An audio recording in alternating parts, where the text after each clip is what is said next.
Hi, good evening. Thank you for joining me on this very special edition of Why Are So Many People Dying and Where Are the Answers? Now, if you're joining me on YouTube, I was preparing this presentation for my paid Substack subscribers. So if you're watching live, you'll be able to see the full presentation. But I'll be giving you the overview of this, but I thought it was so important that I wanted to share it with you as well. So this is critical information and stuff that I can't explain how valuable it is for us to be able to understand.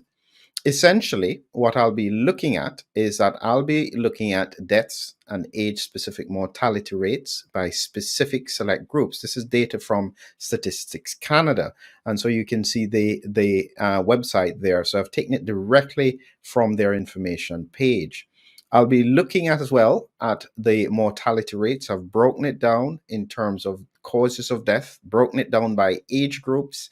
I've then looked at it with regards to specific codes, broken down by different age groups, and then even put it in together a chart to try and explain it. So this is what I'll be going through. And additionally, I'll be linking it to a paper here that is important about ill-defined and unknown causes of death. So this is a paper not at all related to the statistics, but helps us to understand exactly what this is about.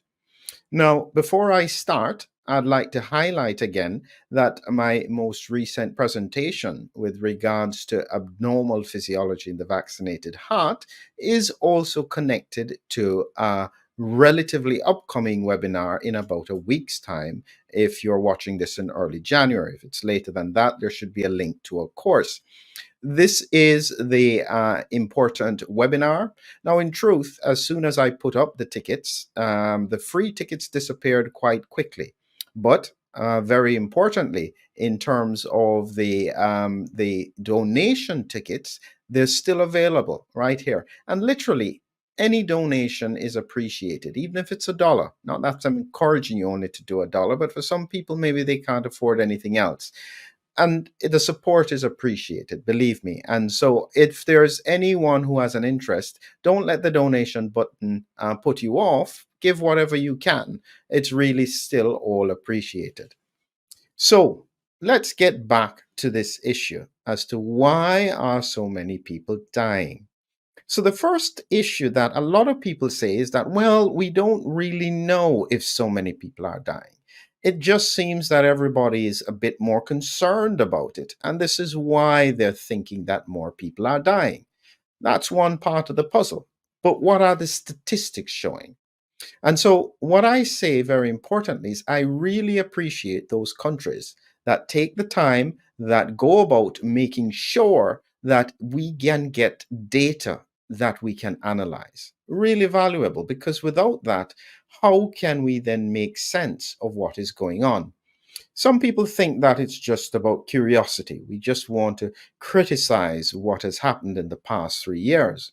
No, for me, this is about clinical medicine. I need to understand if patients are dying, why are they dying? What is the mechanism? What can I do that could make an impact? So, from my point of view, it's very different. This is not just curiosity. This is very, very important and needs to be linked to our practice of medicine.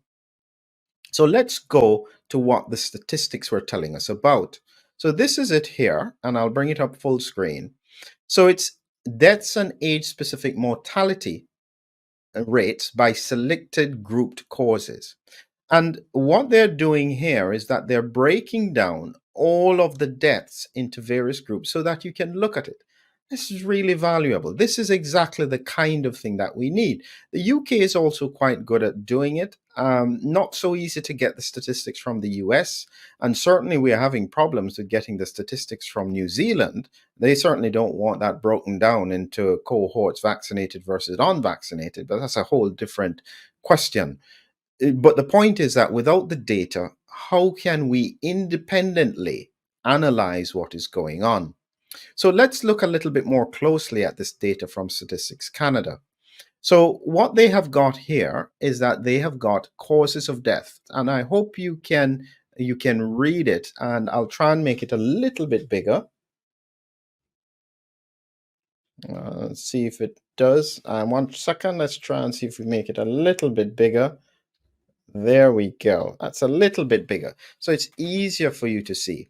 So yes, we have total causes of death. And so this is looking from 2018, 2019, 2020, 21, 2022. We don't have 2023 as yet, but that would also be very valuable. So when they looked at all causes of death, in 2018, it was 285,700. In 2019, it was 285,300. So this looks pretty consistent. And I suspect over the 5-year average before that, it would be about similar. In 2020, in the pandemic, yep, we see almost 20,000 more people died in Canada. In 2021, that's when we had the Delta, and as well, we started the rollout of the vaccine campaign. The deaths still increased. Now, some would argue that without the vaccine, it would have been much higher than 311,000, but the death rate did increase. Now, this bit, 334,000 in 2022, some link to Omicron infection. Now, Omicron should have been a milder infection, but in reality, it could have been more severe in regions that were highly vaccinated. We didn't see this occurring in, say, Africa, which had a very low vaccination rate. But the point is, you can see this trend from 2018 all the way up to 2022. And when you look at the age-specific mortality rate per 100,000, you can see in 2018 it was 770. And by the time of 2022, it's 858. And that's largely because not only are the numbers higher, but there are less people because so many excess deaths happened over this period of time. So it's an important bit to first understand what it is that they're breaking down. And they're breaking down all of the deaths over that period of time. But for me, I'm more interested not just in all the deaths, but what is the breakdown for these deaths? And this is going to come to a really important piece of the puzzle when I speak about unknown or unspecified causes of death. That's the bit that really is critical because sometimes you say excess deaths are going up, and people say, well, there are more suicides, or there are more car accidents, or there's more of this, or there's more of that. Well, what does the data actually state? So let's get back into what it shows. So again, just before I roll on, you have here at the top the numbers of deaths and the age-specific mortality per 100,000 of the population. I'm largely going to be concentrating on the numbers here. So like, for instance, salmonella infections. There were 7 in 2018 and there were 12 in 2022. Okay, shigellosis was only 1 in 2018 and 0 in 2022. That's how it is. Intestinal infections, you can see there are less in 2022 than they were in 2018. So as we scroll down this, the big things, like for instance, sepsis, you can see here, it was about the same 2018 to 2022. So this is 2022 here. And we scroll down here. If you look at another big one, malignant neoplasms, and you can see here 79,000 up to 82,411. And so that fits with regards to more cancers. But more importantly, from the perspective of 100,000 of the population, it hasn't actually shifted that much. As you continue down, so I'm highlighting that all of the things that people think are the causes are included or excluded, so to speak, from the fact that people are just randomly dying. Diabetes has risen. Dementia was probably about the same over that period of time. Major cardiovascular diseases did rise, but you can see that the per 100,000, it was not as significant a rise as it was in terms of total numbers. So this is about 4,000 more. So you can see what I'm doing. It's broken down in sections by what is relevant in terms of what is going on, in terms of the diagnosis. So this leads me to the central point of this discussion. When I talk about people dying, oftentimes they're referring not just to friends and family who are older, yes, they're dying, but it's also young people seem to be dying.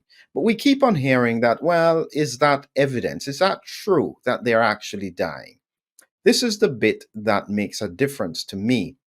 So when we look at causes of death here, one of the causes is R00 to R99. It's an ICD code. And it's used internationally so that we can know causes of death wherever you are.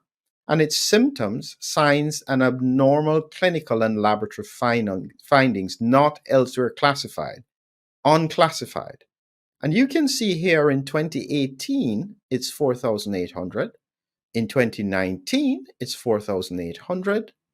In 2021, it's 8,000.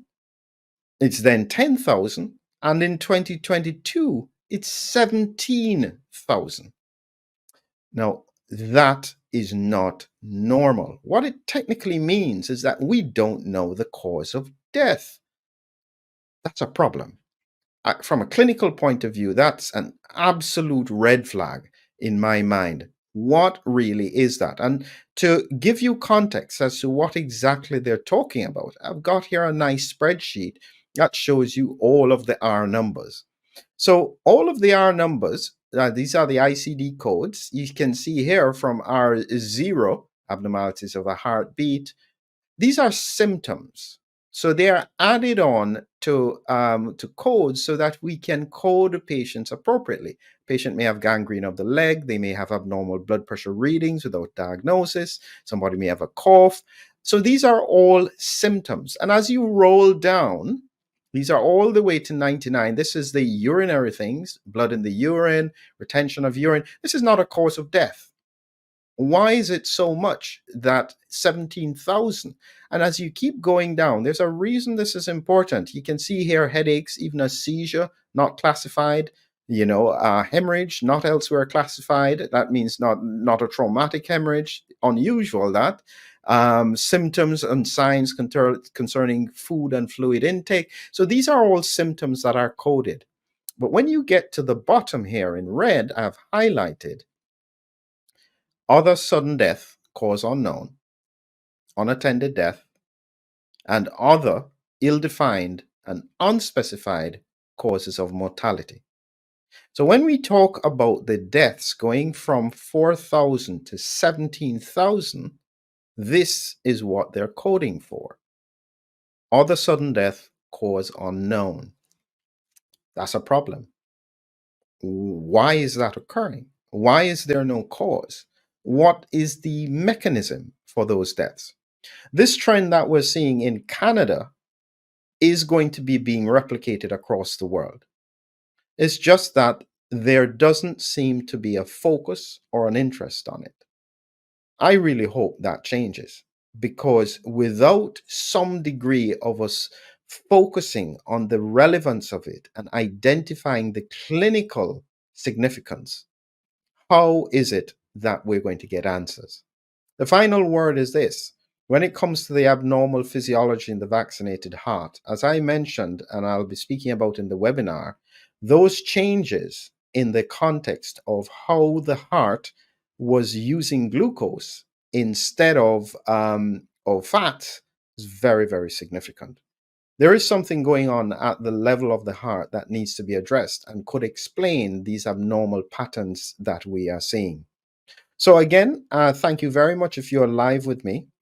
This is going to be on Substack, and if you haven't yet joined me on Substack, please, if you want to see the full presentation and you've not seen this live, please join me on Substack and you'll be able to get access to this in the future. Thank you very much for everyone being with me now, and have a great evening.